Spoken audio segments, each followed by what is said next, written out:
little pony, my little pony.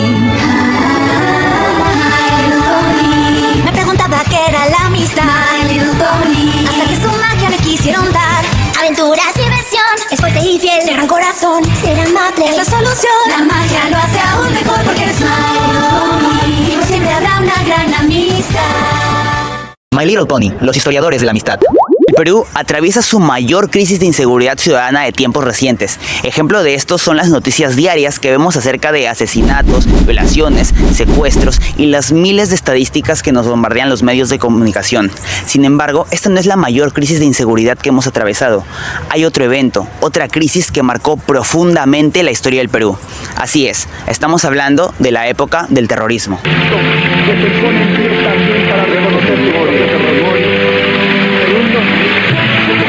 Durante el gobierno de Alan García y Alberto Fujimori, se vivió el conflicto armado interno en el Perú, que provocó la muerte de miles de peruanos y a su vez demostró las desigualdades sociales que habían en nuestro país. Nos encontrábamos en el primer gobierno de Alan García, que no estaba haciendo como muchos esperaban. A partir del año 88, la inflación se disparó a 1.700% en ese año.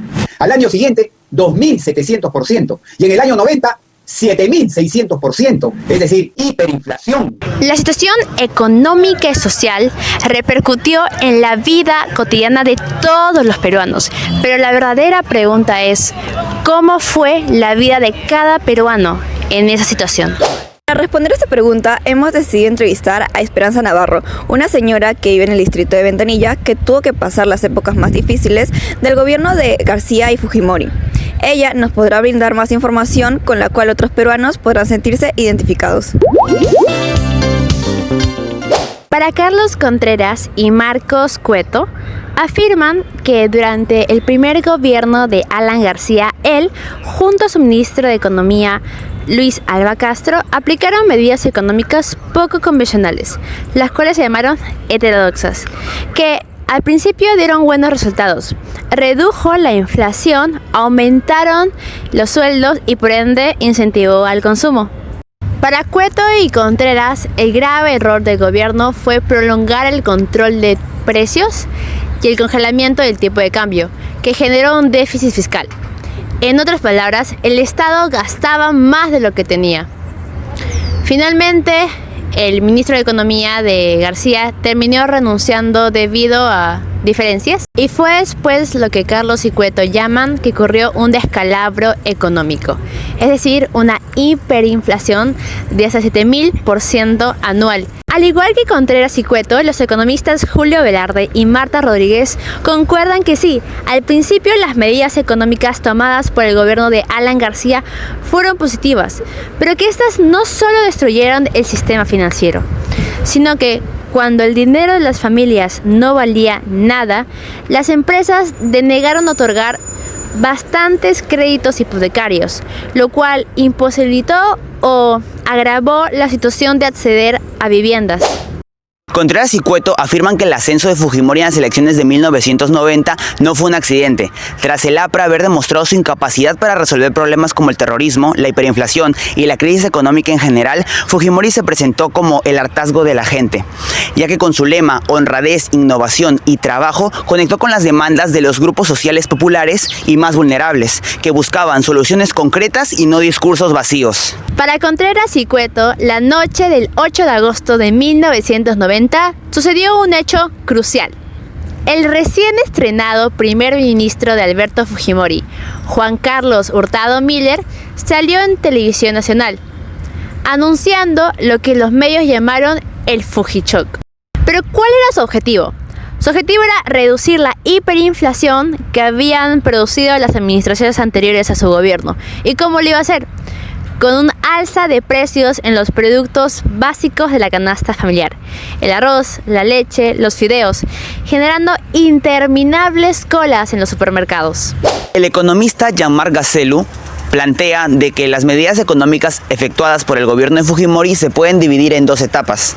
La primera consistía en el Fujichoc y la segunda una serie de reformas estructurales que acompañaban la nueva política económica del país.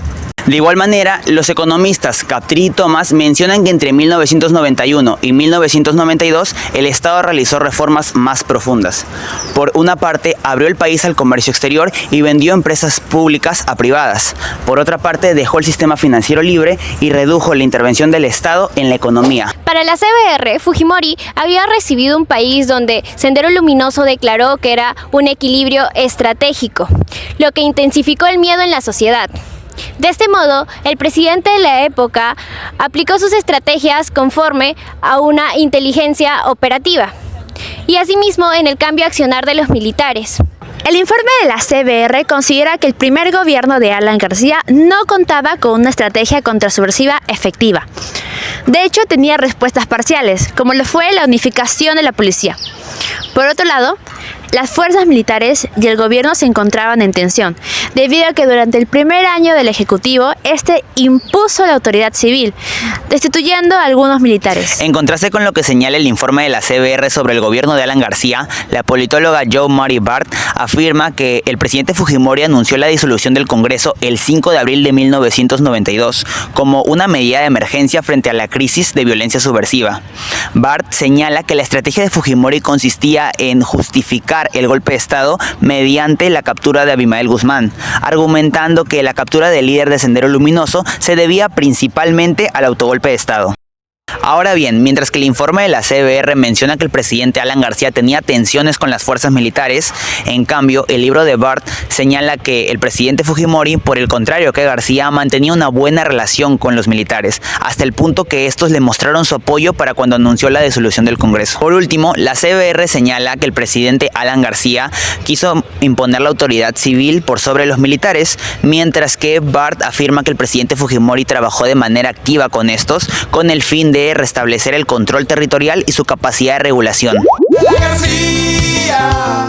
Buenos días, yo me llamo Esperanza Navarro Chero, tengo 78 años, soy del norte de Talara, departamento de Piura. Mi ocupación es ama de casa. Vivía con mis 3 hijos todavía menores de edad, porque su papá falleció en el año 1990, a partir de ahí yo me quedé sola con mis 3 niños. En el año 85, bueno, para el gobierno de Alan García sucedieron muchas cosas, hubo la carestía de todo, porque lo de los alimentos todo subió, todo no se encontraba, si uno iba formaba colas para obtener los alimentos, el arroz, el azúcar. En Alan García el solo volvió en INTI y el INTI no valía nada. Para el año 85 todavía estaba vivo el padre de mis hijos. Él es el que se encargaba en esos años de los alimentos. A partir del año 90 él falleció y ya tuve que arreglarme yo sola con mis hijos pequeños.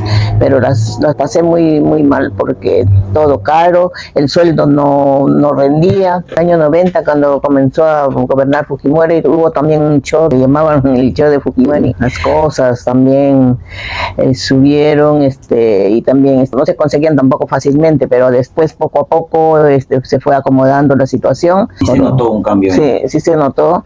Y también fue el que puso pues fin al terrorismo. Sí, los militares estaban en la calle en el tiempo de Fujimori. Sí, hubieron por acá cochebombas y en todo el Perú, no solamente acá en Ventanilla, sino teníamos que consumir lo más cómodo como el pescado, porque avena con pan, para que en los comedores nos ayudaron bastante en el colegio, porque mis hijos estudiaron en el Liceo Naval, nos ayudaron bastante porque ahí les daban desayuno, almuerzo. Sí. Yo también me vi obligada a asistir a esos comedores. De lo que tú comías en estos comedores populares, mencionabas el tema de una sopa, ¿en qué consistía? La hacían con verdura y le echaban morón o trigo, a veces de menudencia de pollos o de pescado también. Quiera o no quiera la gente, lo acepte o no a este hombre, el señor Fujimori hizo muchas cosas que mejoraron la vida, se puede decir, porque ahí se acabó con el terrorismo, tuvimos la economía un poquito más elevada y comenzaron a haber alimentos. Alan García y su compañía.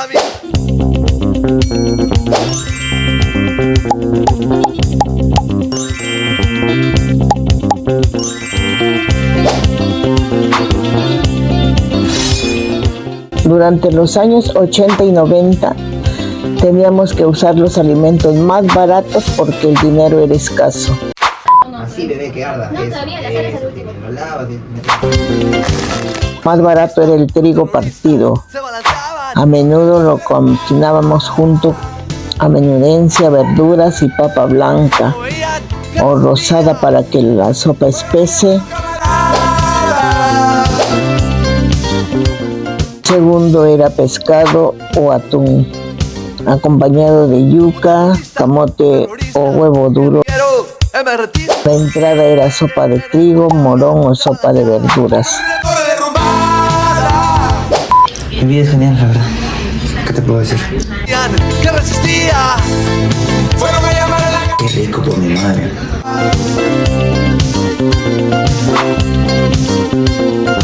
Antonio, pero no te rías, pues. Tienes que hacer como si estuvieran probando, ¿no?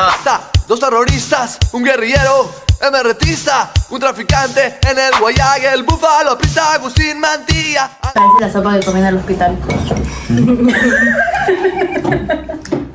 Eso es un halago.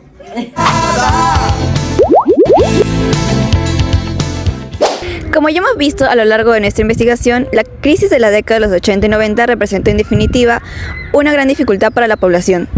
De acuerdo a nuestra investigación y a la entrevista realizada con la señora Esperanza, podemos tomar las siguientes consideraciones. Con respecto a lo económico, los autores Velarde y Rodríguez mencionan que la hiperinflación destruyó el sistema financiero peruano, haciendo que el dinero de las personas perdiera totalmente su valor.